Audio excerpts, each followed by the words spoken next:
Martes 13, sí, fecha, día que tiene cierto significado cabalístico para algunos, para otros no, simplemente es un día más. Sin embargo, bueno, hay dichos populares que rezan aquello de que en martes ni te cases ni te embarques. Y es muy apropiado ese dicho para servir de contexto a una de las informaciones que hoy nos llega en casi toda la prensa, tanto nacional como regional.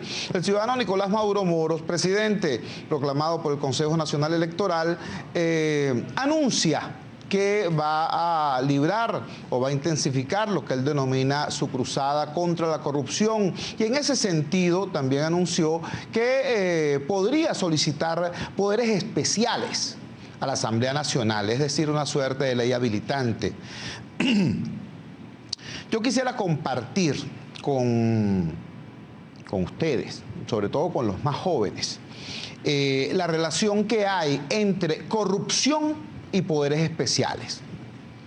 La relación curiosa que existe precisamente entre deterioro de las estructuras administrativas del Estado venezolano para controlar el gasto y ejecutarlo de acuerdo a los principios legales y a las normas éticas y los fulanos poderes especiales. Este era un país donde la inmensa mayoría de los venezolanos se denominaba a sí mismo y con orgullo, pobre pero honrado. Pobre pero honrado, y eso que éramos ya un país petrolero desde hace mucho, ¿no? Desde los años 40, pero por allí, a partir de los 50, cuando aquel boom de la construcción bajo la dictadura de Pérez Jiménez, y luego en las primeras 2 décadas de la experiencia democrática que se inició en 1958, aquí se trabajó mucho con ingresos petroleros,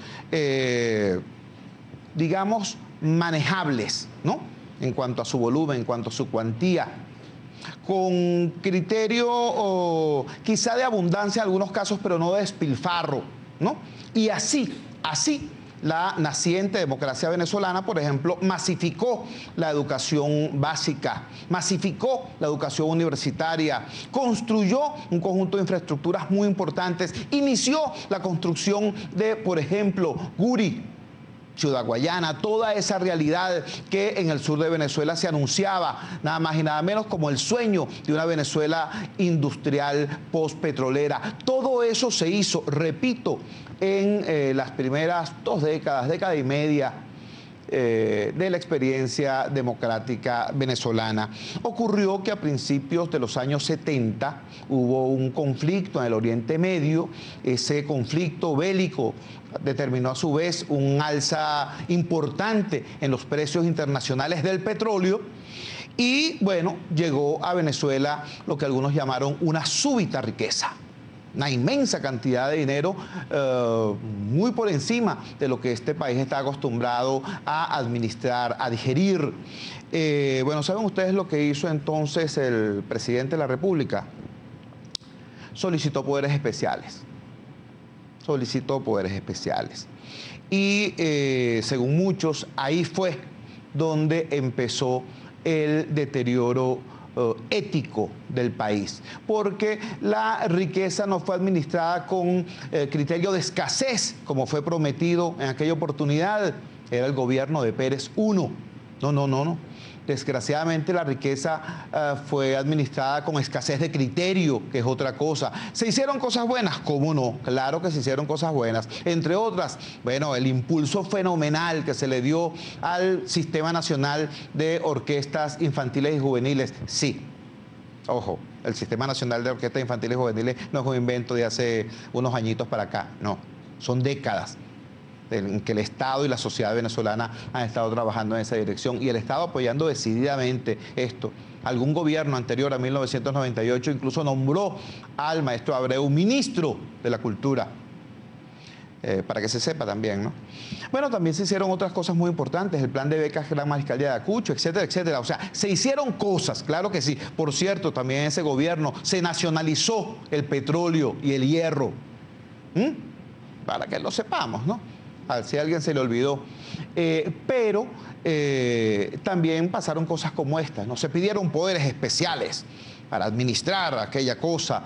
Bueno, y se le dieron al presidente poderes especiales. ¿Y qué significa poderes especiales? Significa la capacidad de brincarse, de saltarse, de obviar los controles que normalmente establece la Constitución para la acción del Ejecutivo.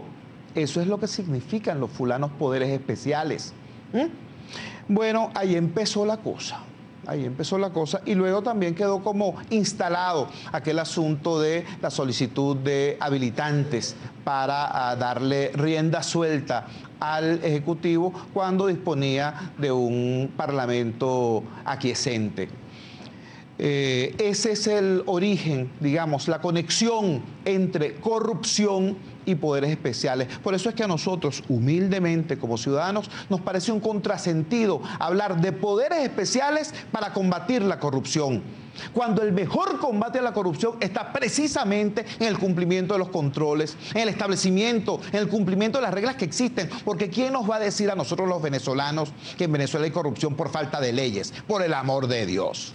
Aquí lo que hace falta es exactamente cumplirlas y hacerlas cumplir a todo el mundo, no solamente al adversario político, no solamente al sujeto incómodo, no solamente a quien está del otro lado de la acera, no, cumplirla y hacerla cumplir para todo el mundo.